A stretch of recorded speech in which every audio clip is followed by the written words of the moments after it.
Mesdames, Messieurs, bienvenue dans la quotidienne des marchés du FX du jeudi 22 octobre 2015. Les indices boursiers américains ont fini la séance de mercredi en baisse, entraînés dans le sillage des entreprises du secteur de l'énergie qui ont été pénalisées par la baisse des cours du pétrole. Le Dow Jones a donc reculé de 0,58%, le Nasdaq de 0,84% et le S&P 500 de 0,61%.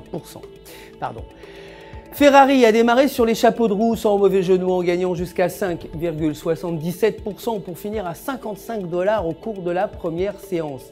Le constructeur automobile italien avait vu sa valeur en bourse grimper jusqu'à 60,97 $ avant de subir une correction à la baisse en fin de séance.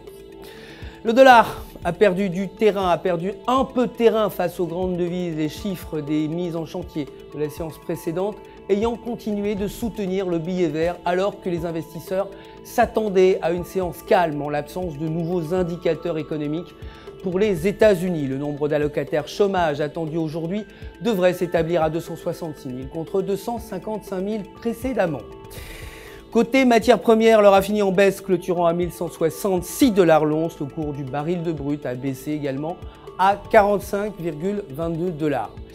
Côté devises, l'euro a globalement stagné face au dollar en l'absence de mouvements d'ampleur de la part des investisseurs à la veille de la conférence de presse de la BCE à Malte.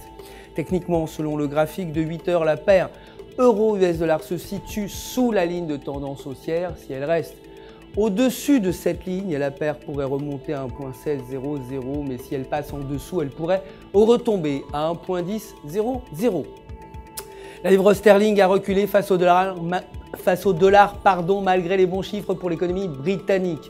Techniquement, selon le graphique de 1 heure, la paire livre US dollar évolue dans un triangle descendant. Si elle retombe sous la base du canal, elle pourrait se rapprocher des 1,5300.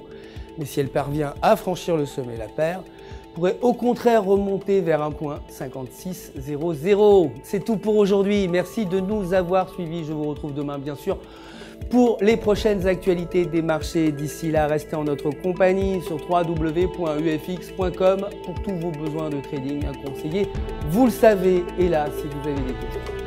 Tout UFX se joint à moi pour vous souhaiter une excellente journée de trading.